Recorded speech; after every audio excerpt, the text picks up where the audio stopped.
Good morning all of you. नमस्कार मेरे प्रिय विद्यार्थियों। ज्योग्राफी ऑप्शनल विषय के बैच में आप सभी का हार्दिक स्वागत है। और आज हम डिस्कस करने वाले हैं कि ज्वालामुखी पृथ्वी के स्थलखंड पर जो उत्पन्न होते हैं इसके क्या कारण हैं।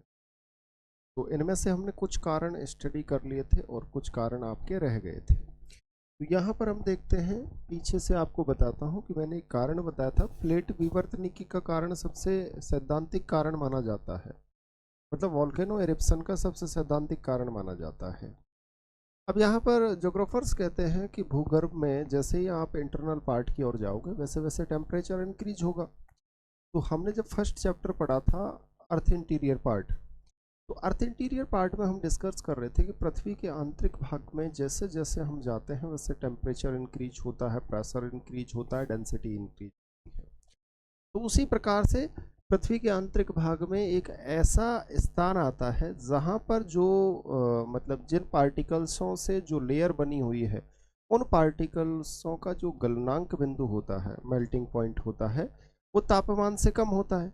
अब जब किसी वस्तु का मेल्टिंग पॉइंट तापमान से कम होगा तो निश्चित तौर पे वो पिघलेगी, अगर ज़्यादा होगा तो नहीं पिघलेगी। इसका हमें सर्वश्रेष्ठ उदाहरण देखता है कि जब हम इनर कोर में जाते हैं तो इनर कोर के जो जिन पार्टिकल्सों से इनर कोर बनी हुई है उन पार्टिकल्सों का मेल्टिंग पॉइंट ज़्यादा है और टेम्परेचर कम है, तो वो इतने टेम्परेचर पर भी मेल्ट नहीं हो रहे, तो इसका ये सबसे बेहतरीन उदाहरण माना जाता है।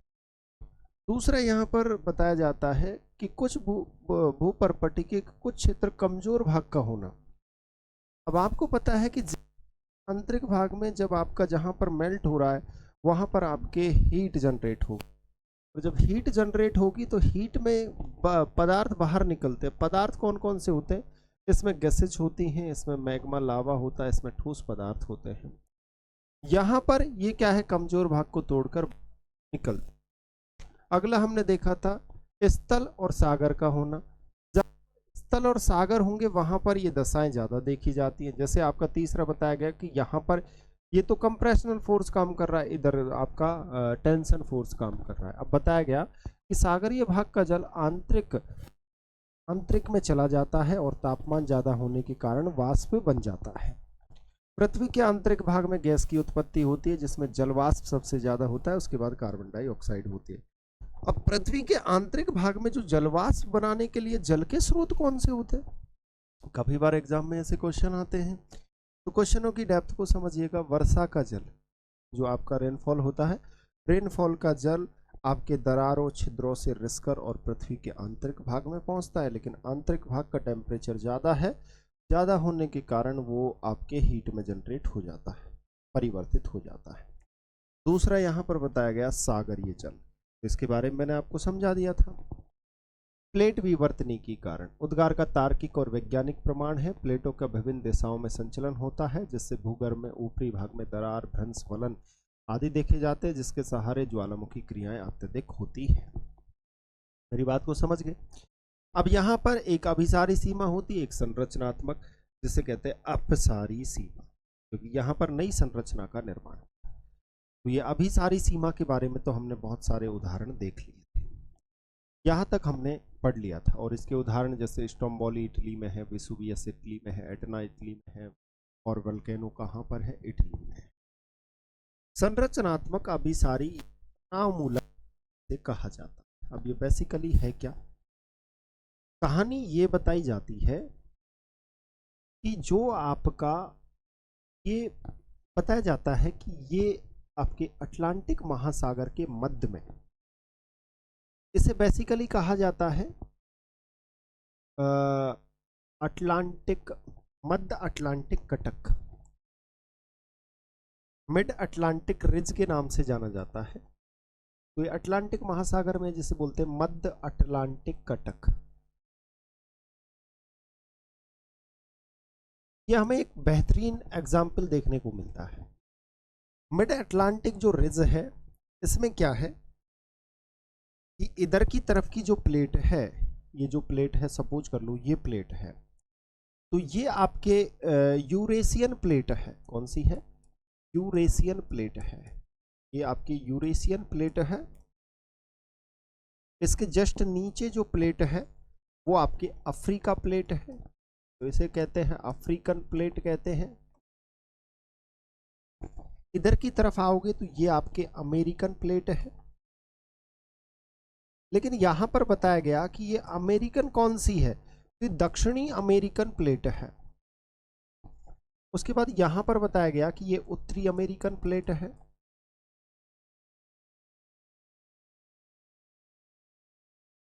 अब यहां पर बड़े सरल शब्दों में ज्योग्राफर्स बताते हैं कि ये प्लेटें आमने सामने से गति नहीं करके विपरीत दिशा में गति करती, अपोजिट डायरेक्शन में मूव करती है। तो यूरेशियन प्लेट का मूव इधर नहीं हो रहा है, यूरेशियन प्लेट का मूव हो रहा है इधर की तरफ। ये इधर मूव कर रही है और ये इधर मूव कर रही है, मतलब विपरीत दिशा में। ये इधर मूव कर रही है और ये इधर मूव कर रही है।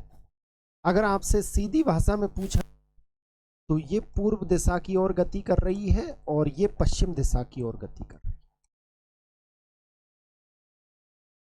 ये पूर्व दिशा की ओर गति कर रही है और ये आपके पश्चिम दिशा की ओर गति कर रही है। अब आपको इतना पता लगा कि सर विपरीत दिशा में जब भी गति करती है वहां पर टेंशन फोर्स काम करता है। तो यहां पर बल कौन सा लग रहा है, तनाव बल।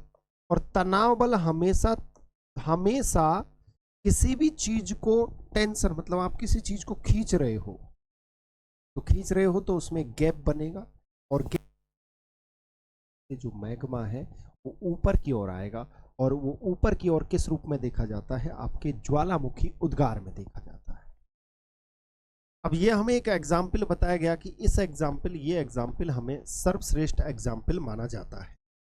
अब यहां पर ज्योग्राफर्स बताते हैं कि जो आपका ये मिड ओशियनिक रिज है, इसमें एक आइसलैंड द्वीप है जिसमें हमें कई ज्वालामुखी देखने को मिलते हैं, जैसे लौकी ज्वालामुखी, हेक्ला ज्वालामुखी, एल्गाफेल ज्वालामुखी। तो यहां पर बताया जाता है इसके उत्तर में, यहां पर देखिएगा, तो यहां पर आइसलैंड द्वीप है। आइसलैंड आपका एक द्वीप है, आइसलैंड एक द्वीप है। यहां आइसलैंड द्वीप पर कुछ ज्वालामुखी के उदाहरण देखे जाते हैं, और जिसमें आपका लौकी ज्वालामुखी है, लौकी है, इसके अलावा हेक्ला है, इसके अलावा हेल्गा फेल ज्वालामुखी है, हेल्गा फेल। तो ये तीन ज्वालामुखी इसके सर्वश्रेष्ठ उदाहरण देखे जाते हैं। अब बात ये आती है कि सर यहां पर जो मूवमेंट होता है, यहां पर जो गति होती है, क्या दो प्लेटें अलग होती हैं या किसी एक प्लेट के अंदर, मतलब एक प्लेट के अंदर ही यहां पर मूवमेंट होता है? क्योंकि यहां पर बहुत सारे ऐसे क्वेश्चंस आए हुए हैं एग्जाम में, वो पूछा जाता है कि जब वोल्केनो इरप्शन होता है, क्योंकि ये मिड ओशियनिक जो रिज का निर्माण हुआ, ये विपरीत अपोजिट डायरेक्शन में गति होने से यहाँ पर ये पूरा जो क्षेत्र आपको दिखाई दे रहा है, इसमें पूरे में मिड ओशियनिक रिज है, एक पर्वत की तरह है। अब यहाँ पर ये पूछा जाता है कि सर ये बताओ हमें कि इसमें जो मतलब मूवमेंट होता है, जो संचलन होता है, ये अपसारी सीमा का जो निर्माण होता है, तनाव मूलक जो बल काम करता है यहाँ पर, और संरचनात्मक जो सीमा का निर्माण होता है, क्योंकि यहाँ पर नई भूपर्पटिका का निर्माण होगा। किसका होगा? नई भूपर्पटिका।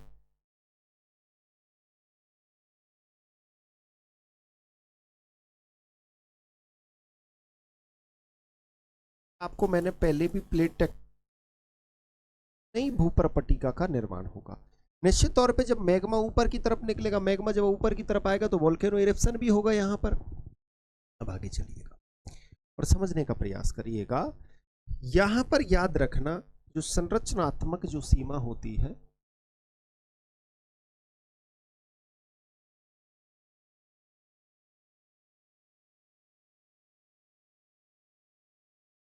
वो दो प्रकार की होती है। कितने प्रकार की होती है? दो प्रकार की। एक बोलते हैं अंत्य या अंतरासीमा, एक होती है अंत्य या अंतरासीमा, और दूसरी होती है अंतर सीमा। अब आप कहोगे कि सर हमने इसके बारे में बहुत कम पढ़ा है, हमें पता नहीं है। तो अब मैं आपको एक एक चीज क्लियर कर देता हूं। संरचनात्मक सीमा का निर्माण आप सभी को पता है कि कैसे होगा, इसके बारे में ज्यादा बताने की मुझे आवश्यकता है नहीं। वैसे आपको पता है कि सर जब मान लो सपोज करो एक प्लेट है, एक प्लेट है, इसमें एक ही प्लेट होगी, अंत या अंतरा जो सीमा होगी इसमें एक ही प्लेट होगी। इसी एक प्लेट में आपके टेंशन फोर्स वर्क कर रहा है, यहां पर आपके तनाव बल काम कर रहा है। तनाव बल ने क्या किया कि इतना खींचा इसको, ये प्लेट बीच में से क्या है, टूट गई। जब टूट गई तो यहां पर एक भ्रंश का निर्माण हो गया, यहां पर आपके भ्रंश सीमा बन गई। अब आंतरिक भाग में या तो ये भ्रंश सीमा ऐसे क्षेत्र में निर्मित हुई है, वहां पर आपके मतलब जो वाटर है वो आंतरिक भाग में जा रहा है, जल आंतरिक भाग में जा रहा है, वो वाष्प में जनरेट हो रहा है, परिवर्तित हो रहा है। और जब वाष्प में जनरेट होगा तो आपको पता है कि गैसेज में सबसे ज्यादा जल वाष्प की मात्रा होती है वोल्केनो इरप्शन में। तो या तो ये ऐसी जगह हो रहा है जहां पर जो भ्रंश सीमा बनी है उसमें ज्वालामुखी उद्गार देखा जाता है। क्या देखा जाता है? ज्वालामुखी उद्गार देखा जाता है। या पहले ज्वालामुखी उद्गार हो चुका है, वर्तमान में ये शांत ज्वालामुखी है, मतलब मृत ज्वालामुखी है। मेरी बात को आप समझ गए कि पहले ऐसी क्रियाएं हो चुकी हैं एक प्लेट के अंदर, तो इसे बोलते हैं अंत संरचनात्मक सीमा ज्वालामुखी या अंतरा संरचनात्मक सीमा ज्वालामुखी। दूसरा रीजन क्या होता है कि एक जो प्लेट है, मान लो सपोज करो कि ये P1 प्लेट है और सपोज करो ये आपकी P2 प्लेट है। ये दो प्लेटें हैं, ये दोनों प्लेटें ही विपरीत दिशा में मूव कर रही है, मतलब यहां पर तनाव बल काम कर रहा है, टेंशन फोर्स काम कर रहा है। जब ये दोनों विपरीत दिशा में मूव करेंगी तो यहां पर जो बीच में स्पेस बनेगा, स्पेस बनेगा तो आंतरिक भाग से जो मैग्मा है वो ऊपर की ओर आएगा, और जब ऊपर की ओर आएगा तो यहाँ पर वोल्केनो इरिप्शन होता है। तो याद रखना, दो प्लेटों में विपरीत दिशा में गति जब होती है तो वहां पर अंतर सीमा, अंतर संरचनात्मक सीमा का निर्माण होता है, और यहां पर भी आपके भ्रंश का निर्माण होगा।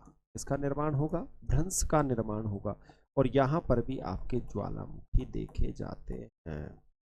मेरी बात को आप समझ गए कि सब संरचनात्मक इस प्रकार का जो देखा जाता है वो कहां पर देखा जाता है।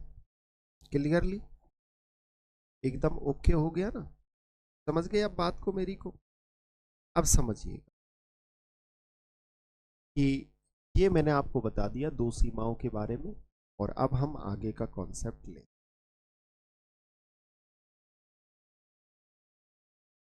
अब देखो,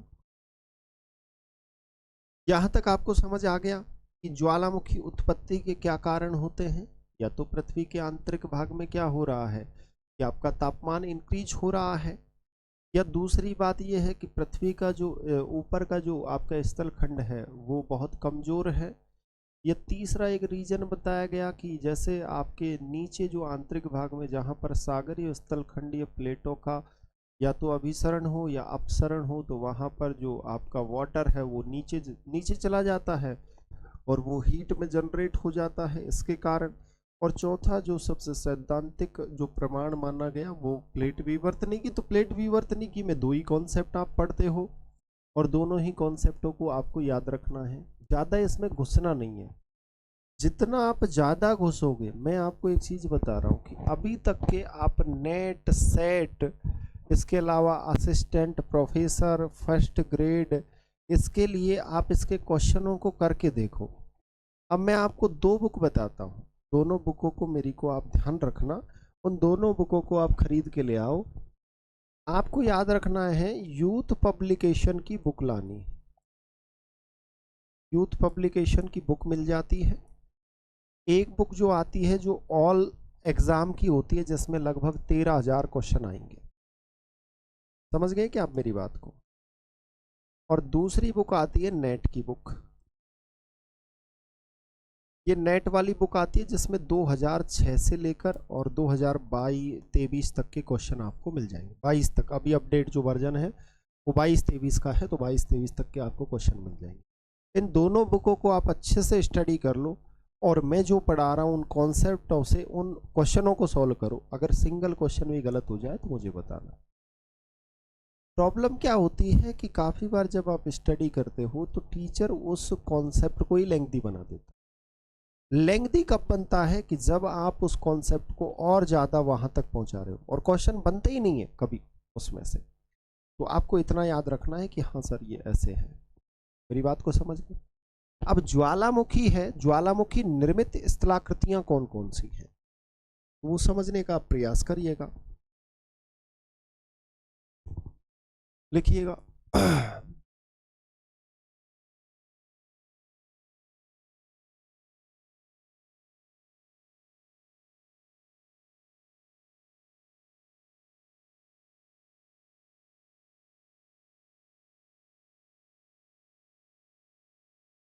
अब काफी बार विद्यार्थी कहते हैं सर ज्वालामुखी निर्मित जो स्थलाकृतियां होती हैं वो कौन कौन सी होती हैं।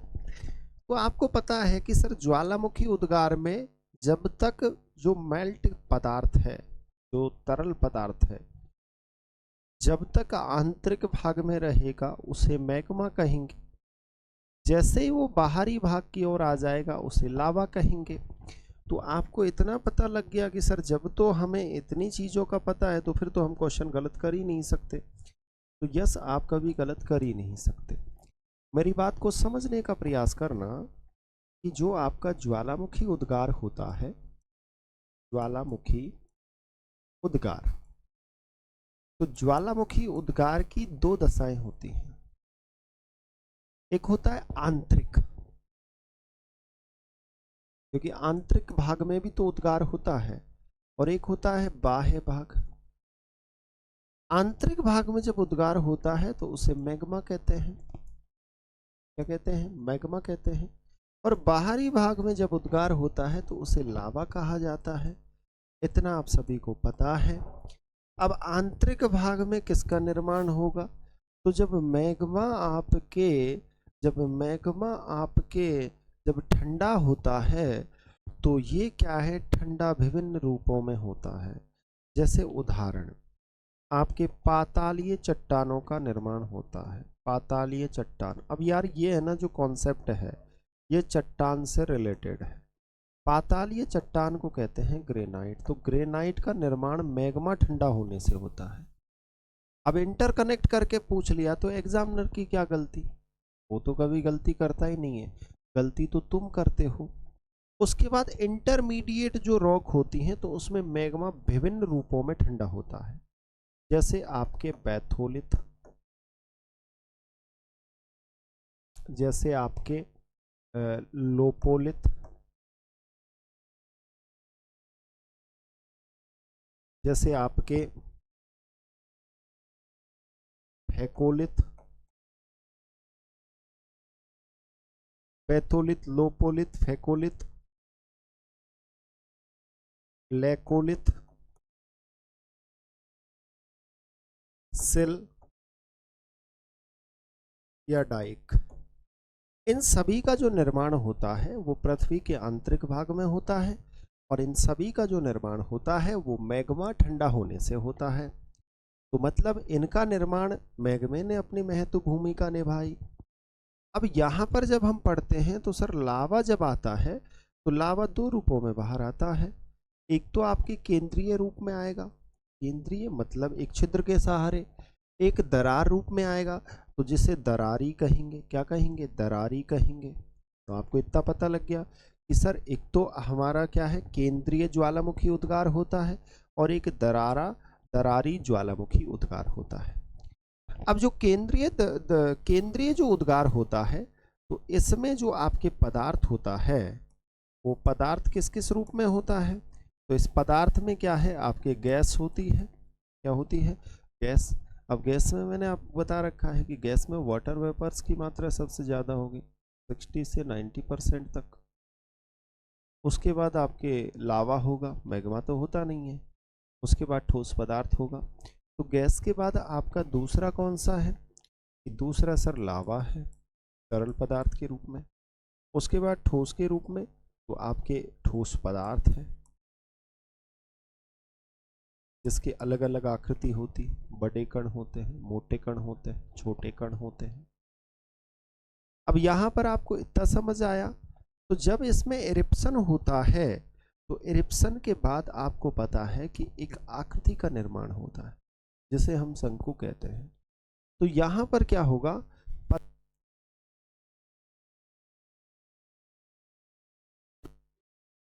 और उस को क्या कहते हैं, शंकु कहते हैं।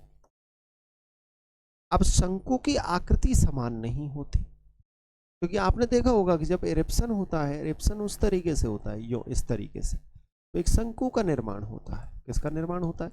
एक शंकु का निर्माण होता है।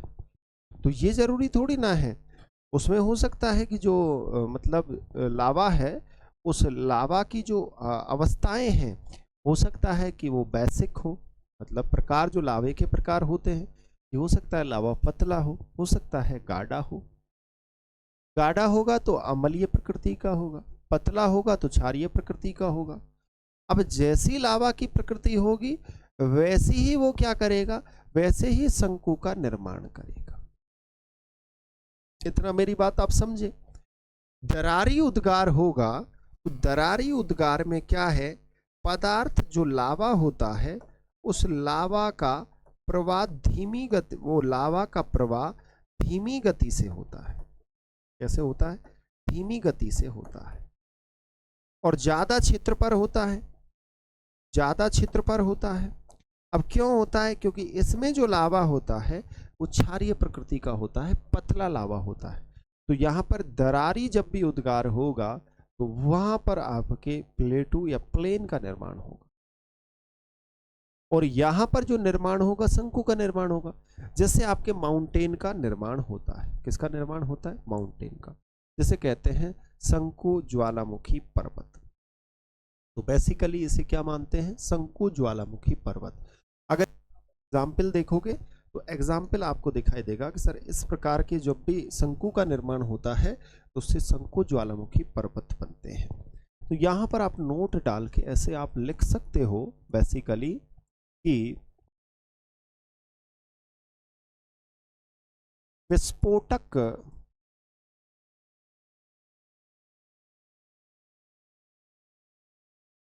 केंद्रीय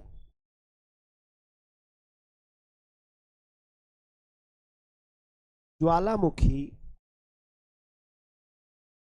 उद्गार से शंकु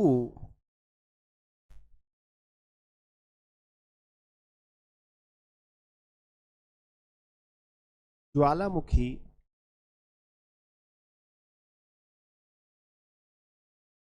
पर्वतों का निर्माण होता है।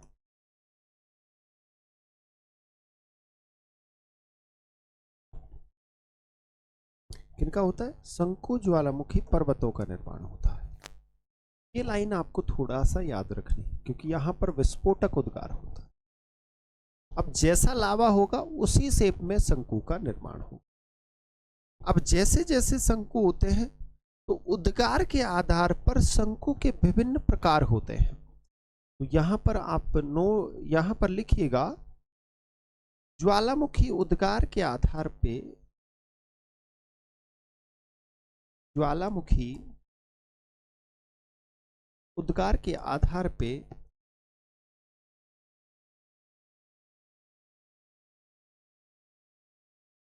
ज्वालामुखी शंकु के प्रकार।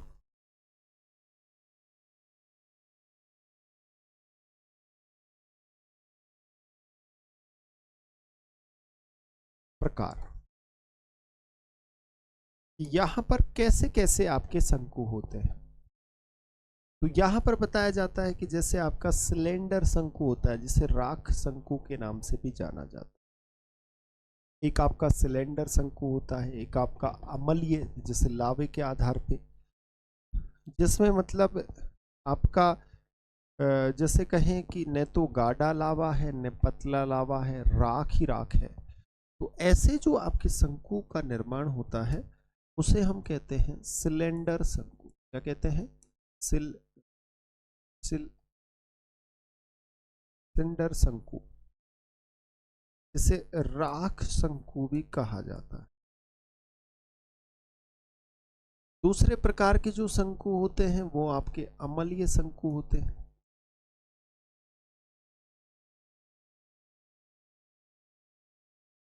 अम्लीय शंकु होते हैं। इसके अलावा आपके वैश्विक या क्षारीय शंकु होते हैं।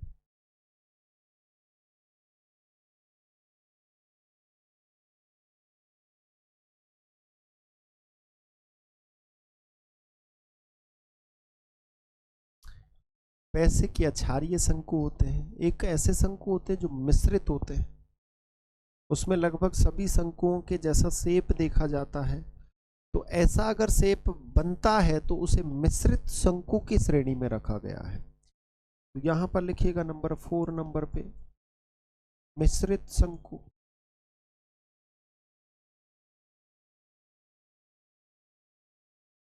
एक ऐसे शंकु होते हैं, जैसे एक शंकु का निर्माण हो गया, उसी में क्या होता है कि दूसरे शंकु का निर्माण हो जाता है।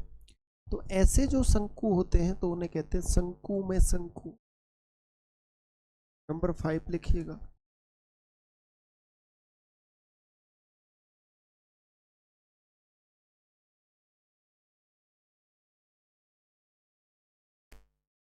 ये क्या होते हैं कि शंकु के अंदर शंकु का निर्माण होना।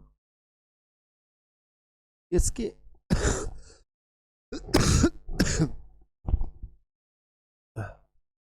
ये मुख्य रूप से आपके शंकु होते हैं। अब मेरी बात को आप समझने का प्रयास करिएगा कि जैसे मैंने आपको बताया कि सिंडर शंकु होता है एक, जिसमें राख शंकु के नाम से भी इसमें जाना जाता है।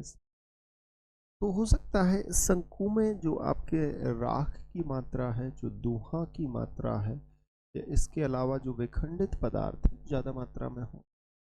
समझ रहे हो आप मेरी बात को? यहाँ पर आप नंबर 1 5 शंकुओं के बारे में अच्छे से आप पढ़िएगा। बाकी एक एक लाइन के हैं, उनके बारे में इतना महत्वपूर्ण नहीं होता, लेकिन इसमें से क्वेश्चन आपके बहुत पूछे। तो नंबर 1 लिखिएगा आप, सिलेंडर शंकु, जिसे राख शंकु भी कहते हैं। क्या कहते हैं? राख शंकु के नाम से जाना जाता है। सबसे महत्वपूर्ण बात और समझने वाली बात है कि इसमें क्या है, लावा जो होता है वो लावा नाम मात्र होता है। जब लावा नहीं होता तो फिर राख होती है, और राख के अलावा आपके राख, धुआं, इसके अलावा आपके विखंडित पदार्थ इसमें क्या होते हैं, ज़्यादा होते हैं। और जो तरल पदार्थ होता है वो नाम मात्र का होता है। तो अब बात आती है कि सर इसमें पदार्थ, क्योंकि शंकु का निर्माण हो रहा है तो पदार्थ होना बहुत जरूरी है। क्योंकि जब आपके ज्वालामुखी उद्गार होगा तो इसे ज्वालामुखी उद्गार में पदार्थ की हम बात करेंगे। इसकी बात करेंगे, पदार्थ की बात करेंगे। और ज्वालामुखी उद्गार में जो पदार्थ होता है, इस पदार्थ में 3 चीजें होती। एक गैस होती है, एक इसके अलावा आपका तरल पदार्थ होता है, और एक आपका ठोस पदार्थ होता है। अगर ऐसा शंकु बन रहा है तो मेरी बात ध्यान रखना कि न तो इसमें गैसेज होती है और न इसमें तरल पदार्थ हो। तो दोनों चीजें नहीं होती तो फिर क्या होता है, धूल होती है, राख होती है, और इसके अलावा ठोस पदार्थ होता है। तो यहाँ पदार्थ में 3 चीजें यहाँ पर इस प्रकार के, जब शंकु का निर्माण होता है तो इन 3 चीजों से ही होता है। एक इसमें धूल होती है, एक इसमें राख होती है, धूल, राख, और इसके अलावा ठोस पदार्थ, मतलब अवशिष्ट पदार्थ। जो भी विखंडित पदार्थ कह दो, अवशिष्ट पदार्थ कह दो। अब इसका ढाल कैसा होता है, तो ढाल बताया गया अवतल होता है। इसकी ऊंचाई बेसिकली कम होती है। तो 2 चीजें याद रखनी है कि इसका ढाल कैसा रहेगा, अवतल रहेगा। तो दूसरी बात इसमें लिखिएगा, इसका ढाल, इसका जो ढाल है वो ढाल आपके अवतल रहेगा। अवतल आकृति। और तीसरी जो सबसे महत्वपूर्ण बात है, कैसी ऊंचाई कितनी रहेगी। ऊंचाई के बारे में आपको याद रखना है कि इसकी ऊंचाई कम होती है। बेसिकली इसका शेप कैसा बनता है, तो इसका शेप देखो ऐसा बनेगा।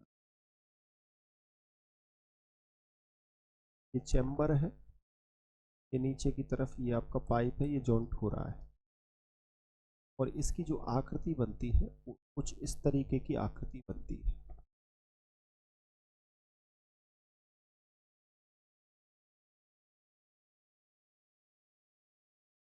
अगर ऐसा एग्जाम में आपके एग्जाम में क्वेश्चन आए, इस प्रकार का जो शंकु होगा वो आपके सिलेंडर या राख शंकु होता है। इसे ही कहते हैं सिलेंडर या राख शंकु। एक मिनट रुकिए, एक मिनट। पाइप के साथ इसको जॉइंट करना है, और में थोड़ी भी मिस्टेक हुई तो क्वेश्चन गलत हो जाए। और काफ़ी बार एग्जामिनर ऐसे ही क्वेश्चन देता है, सभी को पता हो।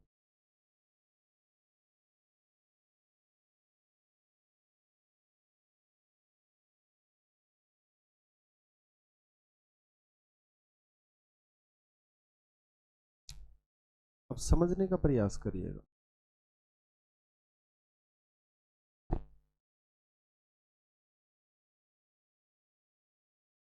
तो देखो इस प्रकार का ये शंकु है।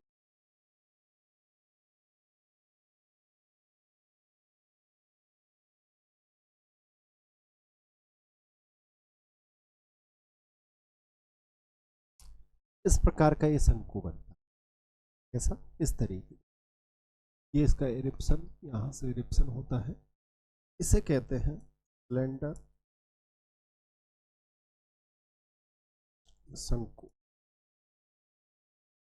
या इसका दूसरा नाम है राख। मेरी बात को आप समझ गए होंगे। प्रकार का जो शंकु होता है वो इसी प्रकार का। अब ये इसके उदाहरण कहाँ देखे जाते हैं, तो उदाहरण जैसे आपका जोरल्लो है। जोरल्लो एक वोल्केनो है, जहाँ पर जोरल्लो नाम का एक आपके शंकु बनता है मैक्सिको में। इसका इसके अलावा कैमेंगविन, कैमेंगविन आपके फिलीपींस में है। कहाँ पर है? कैमेंगविन आपके फिलीपींस में। तो जोरिल्लो आपके मैक्सिको में है और कैमेंगविन आपके फिलीपींस। अगर ऐसे उदाहरण आप देखोगे तो उदाहरण जरूर आपको याद रखना कि जैसे आपका महत्वपूर्ण शंकु है जोरल्लो। क्या नाम है?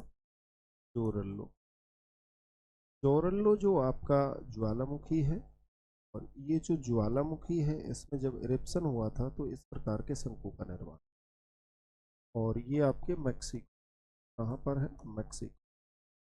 मैक्सिको के बारे में ज़्यादा बताने की कोई आवश्यकता है नहीं, आपको याद होगा, ऑप्शनल पढ़ रहे हो आप। जोरल्लो के अलावा कैमेंगविन है। ये कैमेंगविन है ना, ये आपके कैमेंगविन ज्वालामुखी, ये एग्जाम में बहुत बार एग्जाम में क्वेश्चन से पूछे गए हैं।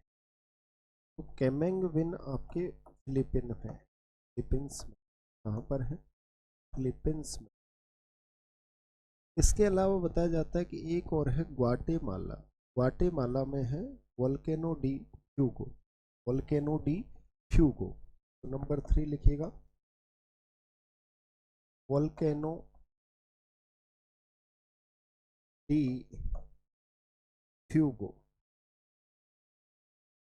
तो वोल्केनो डी जो फ्यूगो है ये आपके ग्वाटेमाला में। अब आप कहोगे कि सर ग्वाटेमाला कहाँ है, तो ग्वाटेमाला आपके मध्य अमेरिका वाला जो भाग है ना, पनामा के जस्ट ऊपर की तरफ, वहाँ पर आपका ग्वाटेमाला। ग्वाटेमाला में वोल्केनो डी फ्यूगो है। इसके अलावा कैमेंगविन आपके फिलीपींस में है और जोरिल्लो आपके मैक्सिको में है। जब इनमें वोल्केनो इरिप्शन हुआ तो वहाँ पर इस प्रकार के शंकु का निर्माण क्या हुआ? इस प्रकार के शंकु का निर्माण। आगे का कॉन्सेप्ट लिखिएगा। अब दूसरे प्रकार का जो आपका शंकु होता है वो कैसा होता है? अम्लीय होता है। दूसरा लिखिएगा, नंबर 2। अम्लीय शंकु। मतलब यहाँ पर जो इरेप्शन होगा उस इरेप्शन में क्या है, लावा की मात्रा ज्यादा होगी। तो यहाँ पर पहली बात याद रखना कि सर पदार्थ, तो पदार्थ के रूप में आपको याद रखना है कि जैसे गैस पदार्थ होगा, गैस के अलावा ठोस होगा और अलावा द्रव होगा। तो गैस में आपको पता है कि जलवाष्प होगा, इसमें 100%, क्योंकि गैसेज है इसलिए जलवाष्प होगा।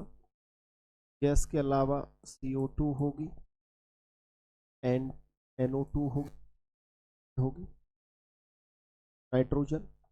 अब इसके अलावा ठोस पदार्थ में क्या होगा कि ठोस पदार्थ में आपके विखंडित पदार्थ होंगे। विखंडित पदार्थ में क्या होगा, जैसे राख होगा, राख के अलावा धूल होगी और मोटे कण होंगे। निश्चित तौर पे इस प्रकार के शंकु का निर्माण इसी प्रकार होगा। द्रव में क्या होगा कि सर द्रव में इसमें लावा होगा। अब लावा किस प्रकृति का है, अम्लीय प्रकृति का है। और जब भी लावा अम्लीय प्रकृति का होगा तो आपको पता है कि लावा गाढ़ा होगा, तो मतलब गाढ़ा लावा होगा।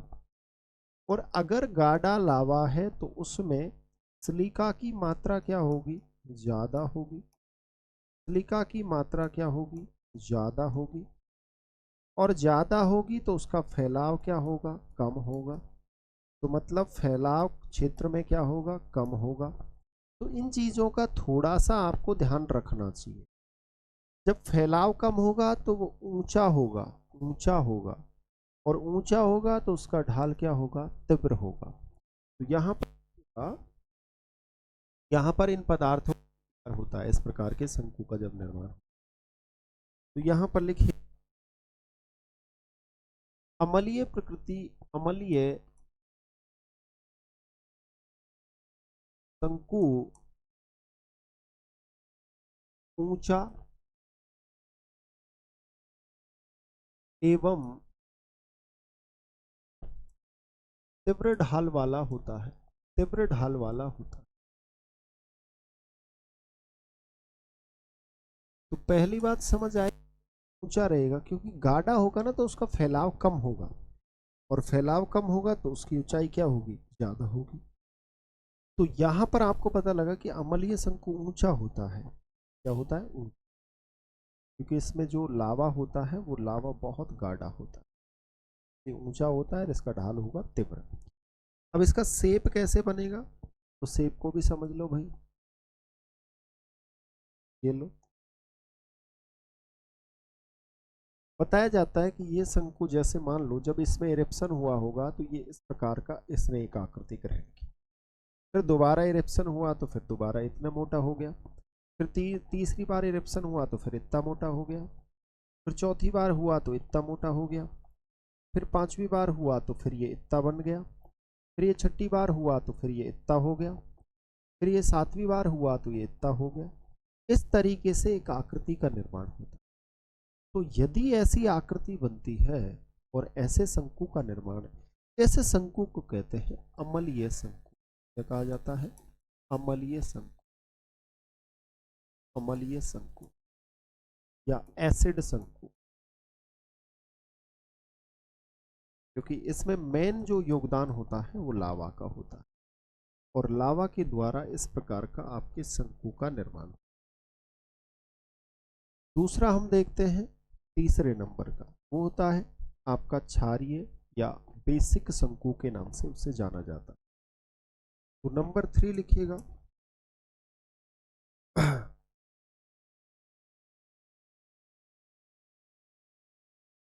क्षारीय या बेसिक शंकु। ऑब्लिक लगा के,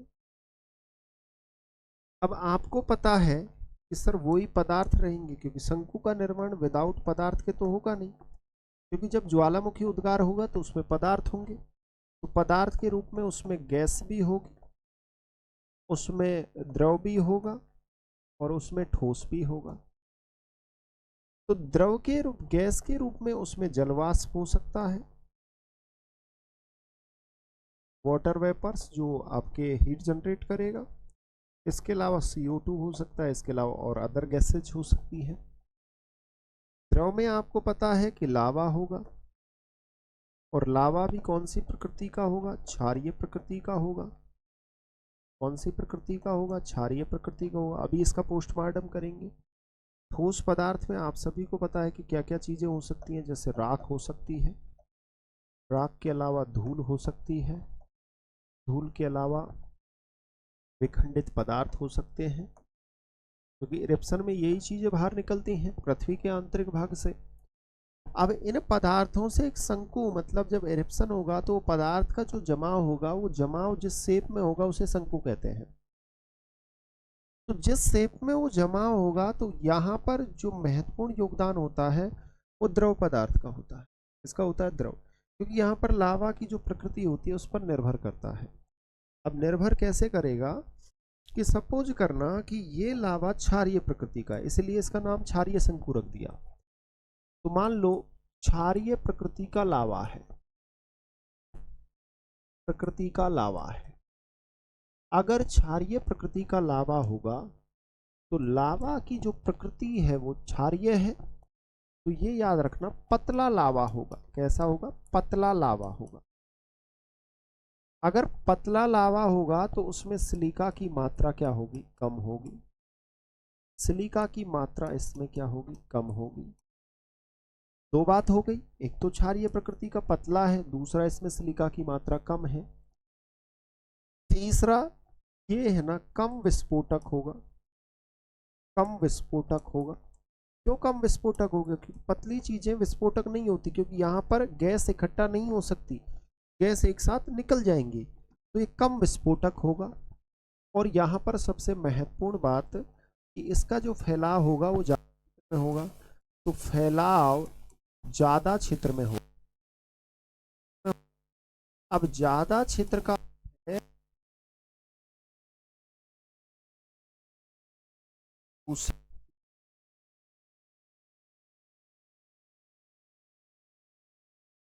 दूरी तक फैलाव होगा। दूरी तक क्या होगा? फैलाव होगा। तो दूरी तक फैलाव, और उद्गार का लावा दूर तक जाएगा।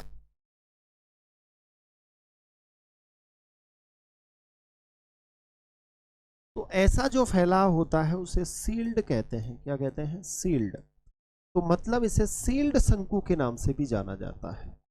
इसे, जैसे आपका पीठ नहीं होता, पीठ, पीठ का शेप देखो, अभी मैं आपको बना के बताता हूँ ये शंकु होता कैसा है। इसमें शंकु का जो आकृति बनती है वो कुछ ऐसी बनती है, समझने का प्रयास करिएगा। इस प्रकार का एक मतलब ये समतल एक बिंदु ले लो। इस समतल बिंदु से ये आपका उद्गार बिंदु होता है। यहां से वोल्केनो इरेप्शन हो रहा है, लेकिन इसका फैलाव इस प्रकार होगा, और इधर इसका फैलाव इस प्रकार, यहां तक इसका फैलाव होगा। और यहां पर ये इरेप्शन हो रहा है। क्या हो रहा है? इरेप्शन। तो लावा फैलता फैलता फैलता फैलता यहां तक आ जाएगा, लावा का फैलाव यहां तक होगा। तो पीठ का जो शेप होता है ना, पीठ का शेप कुछ ऐसा ही होता है। पीठ का शेप कुछ ऐसा ही होता है, इसीलिए इसका दूसरा नाम रखा गया पैठिक शंकु। क्या रखा गया? पैठिक शंकु।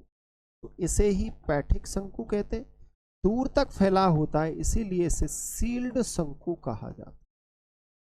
क्या कहा जाता है? सील्ड शंकु कहा जाता है। मेरी बात को आप समझे होंगे। अब आप कहोगे कि गुरुजी हमें ये बताओ कि इसका, इसके जो उदाहरण हमें देखने को मिलते हैं वो कहाँ कहाँ देखने को मिलते हैं। तो इसके बारे में बताया जाता है कि ऐसे जो शंकु मिलते हैं हमें पृथ्वी पर, वो आपके हवाई द्वीप ज्वालामुखी, जहाँ पर वोल्केनो इरेप्शन होता है, ये प्रशांत महासागर में है। तो इसका एग्जाम्पल भी लिख लो।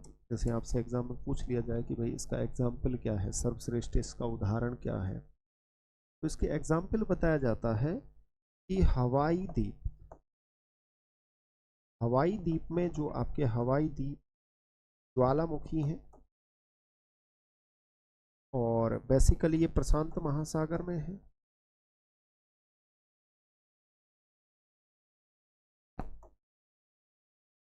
हवाई द्वीप ज्वालामुखी, इसका एक ज्वालामुखी है जिसका नाम है मोनोलोवा। ये मोनोलोवा जो आपका ज्वालामुखी है, ये भी आपके हवाई द्वीप में है। कहाँ पर है? हवाई द्वीप में। तो मोनोलोवा जो ज्वालामुखी है ये भी आपके हवाई द्वीप में। इसे हवाना प्रकार का शंकु भी कहते हैं, क्योंकि हवाई द्वीप में जो ज्वालामुखी है ज्यादातर इसी प्रकार के ज्वालामुखी। यहाँ पर जो वोल्केनो इरप्शन हो रहा है, वो वोल्केनो इरप्शन में जो आपके लावा का जो इरप्शन हो रहा है, वो लावा का इरप्शन मतलब लावा की जो प्रकृति है, नेचर है, वो पतली है, मतलब पतला है। अब पतला है तो इसी के कारण इसका नाम रख दिया गया हवाना प्रकार के ज्वाला, हवाना प्रकार के शंकु। इसका एक नाम और है हवाना प्रकार का शंकु। तो इसे हवाना प्रकार का शंकु भी कहा जाता है। इसको थोड़ा याद रखना, क्योंकि एग्जाम में इससे संबंधित आपके क्वेश्चंस बन सकते हैं कि हवाना प्रकार का जो शंकु है वो कहां पर मिलता है। आगे लिखिएगा। अब देखो, ये मैंने आपको बताई दिया, ये मैंने आपको बताई दी। इसके मैंने शायद आपको एग्जाम्पल नहीं बताए, तो यार इसके भी एग्जाम्पल देख लो। जैसे आप बाद में जब क्वेश्चन करोगे तो आप कहोगे सर हमको बताया नहीं आपने। तो आपने क्रोंका टाओ का नाम सुना होगा, क्रोंका टाओ। ये क्रोंका टाओ ज्वालामुखी जावा द्वीप के पास में है। कहाँ पर है? जावा द्वीप के पास में है। इसके अलावा स्ट्रोम्बोली का नाम सुना होगा। स्ट्रोम्बोली, क्रोंका टाओ, ये जो ज्वालामुखी हैं इनमें जो शंकु का निर्माण होता है, मतलब जो पदार्थ का जो जमा होता है ना, वो अम्लीय शंकु रूप में ऐसे जमा होता है इसमें। तीसरा जैसे रीयूनियन,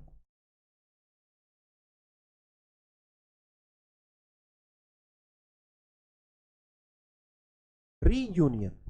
तो ये जो उदाहरण चाहे आपके क्रोंकाटाओ हो, चाहे आपके स्ट्रोम्बोली। स्ट्रोम्बोली आपके कहाँ पर है? इटली में है। इसके अलावा रीयूनियन हॉटस्पॉट कहाँ है? रीयूनियन आपके हिंद महासागर में है, अफ्रीका के पास में, है ना। तो ये जो ज्वालामुखी हैं, इनके जो शंकु का निर्माण होता है वो अम्लीय शंकु होता है, मतलब जैसे एसिड शंकु के नाम से जानते हैं। और जो क्षारीय और बेसिक जो शंकु देखे जाते हैं, मतलब ऐसे फैलाव की जो आकृति में जो शंकु बनते हैं, वो आपके हवाई द्वीप में देखे जाते हैं, क्योंकि यहाँ पर जो वोल्केनो इरप्शन होता है वो इसी प्रकार का वोल्केनो इरप्शन होता है। समझ गए क्या आप मेरी बात को?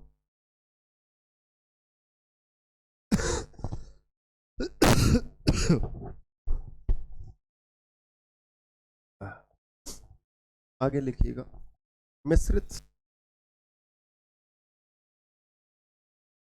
कौन सा लिखोगे? अभी यार मेरी है ना तबीयत खराब है थोड़ी, तो वैसे मैं आपकी कंटिन्यू क्लासेज लगातार आपकी होती रहेंगी। आपका सिलेबस, क्योंकि इस बार DSSP को भी टारगेट किया जा रहा है, तो उसके एग्ज़ाम से पहले पहले आपका सिलेबस लगभग कवर कराने की। अब आपको पता है कि इंडियन ज्योग्राफी का मैं आपको रिकॉर्ड करके इसको डाल दूंगा, इंडियन ज्योग्राफी वाला। इधर ये फिजिकल जब कंप्लीट हो जाएगा तो फिर आपका ज़्यादा पोर्शन रहता नहीं है। फिजिकल का सबसे ज़्यादा योगदान होता है एग्ज़ाम। फिर कार्टोग्राफी भी स्टार्ट करेंगे आगे जाके, और भी आपकी जो सेक्शन है वो स्टार्ट करेंगे। तो यहाँ पर आप समझने का प्रयास करिएगा मिश्रित शंकु। तो चौथे नंबर पे आप लिखिएगा मिश्रित शंकु।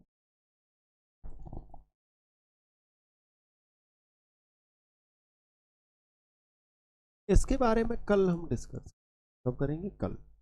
और मतलब कल का अर्थ है कि इसकी क्लास आपको कल मिलेगी, ठीक है। और ये टॉपिक आपका कंप्लीट हो जाएगा, फिर आपका नेक्स्ट टॉपिक स्टार्ट करेंगे। नेक्स्ट टॉपिक में जो भी आपके महत्वपूर्ण बिंदु होंगे उसके बारे में। Thank you so much my dear. आप सभी लगातार सेशनों के माध्यम से अपने कंटेंट को बेहतर करिएगा, और एक बार पढ़ने के बाद फिर आप क्वेश्चंस निकालो जितने भी आपके एग्जाम में आए। और अगर आपसे नहीं होते हैं तो मेरे पास आप पर्सनली भेजो, एकेडमी के नंबर पर भेजूँ या मेरे नंबर आपके पास सभी के पास है, पर आप भेज सकते हो, और जिससे आप जो भी प्रॉब्लम होगी क्वेश्चन को सॉल्व करवाओ क्लास के माध्यम से।